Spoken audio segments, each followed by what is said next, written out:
नमस्कार मित्रांनो, स्वागत आहे आपलं जॉब्स 247 यूट्यूब चॅनलवरती.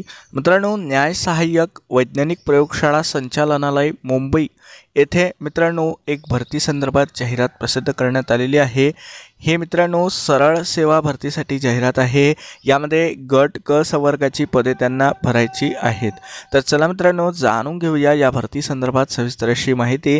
यामध्ये वैज्ञानिक सहाय्यक गट क, ज्याला आपण सायंटिफिक असिस्टंट म्हणतो, या पदाच्या 54 जागा आहे. Scientific assistant cyber crime tape authentication and speaker identification या पदाच्या 15 रिक्त जागा आहेत. यानंतरची पोस्ट आहे सायंटिफिक असिस्टंट सायकोलॉजी, यासाठी 2 जागा आहे. सिनियर लॅबोरेटरी असिस्टंट यासाठी 30 जागा आहे.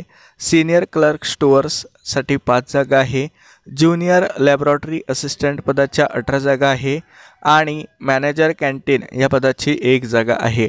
पदानुसार जे वेतनमान आहे हे सेकंड कॉलममध्ये तुम्हाला पाहायला मिळत आहे. जसे की मॅनेजर कॅन्टीनसाठी जर बघितलं तर 29,200 ते 92,300, ज्युनियर लॅबोरेटरी असिस्टंटसाठी 21,700 ते 69,100 अशा प्रकारे वेगवेगळ्या पदनिहाय जे वेतनमान आहे हे त्यांनी दिलेलं आहे.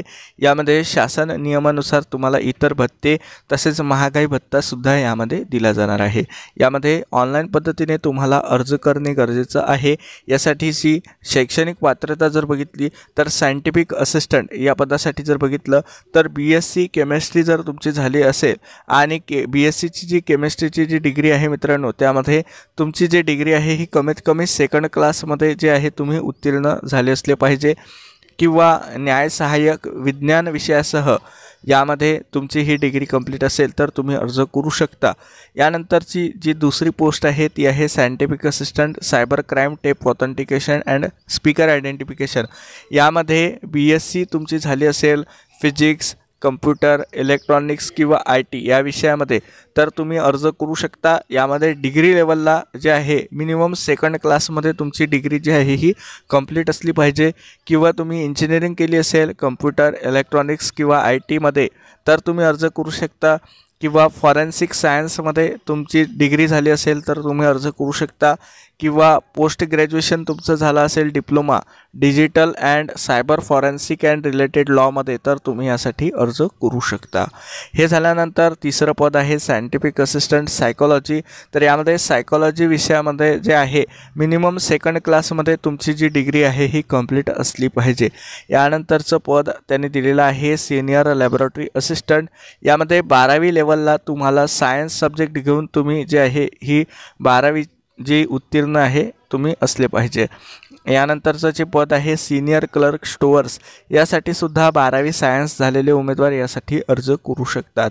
यानंतरचं जे पद आहे हे आहे ज्युनियर लॅबोरेटरी असिस्टंट. यामध्ये 10वीमध्ये सायन्स सब्जेक्ट घेऊन तुम्ही उत्तीर्ण असणे गरजेचं आहे.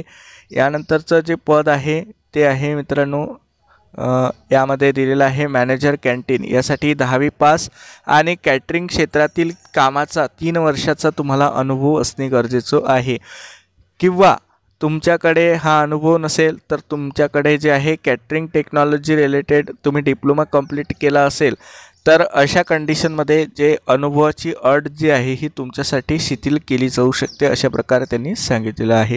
यानंतर जे आहे परीक्षा दिनांक जे आहे हे नंतर तुम्हाला संकेतस्थळावरती कळवलं जाईल, याबद्दल माहिती त्यांनी दिलेली आहे. यानंतर जे आहे मित्रांनो एक्झाम पॅटर्न कसा राहतो त्याबद्दलची माहिती खाली त्यांनी दिलेली आहे.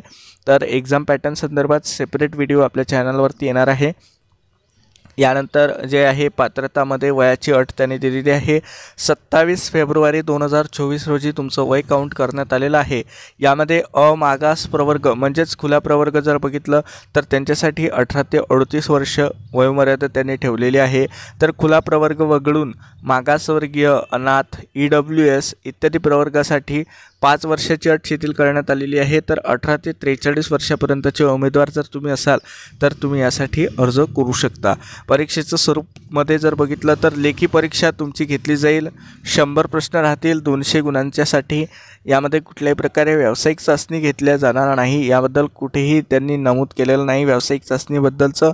त्यानंतर जे आहे प्रत्येक सब्जेक्ट म्हणजे जे आहे प्रत्येक पोस्टनुसार जे आहे सिलेबस त्यांनी डिटेल्डमध्ये दिलेला आहे.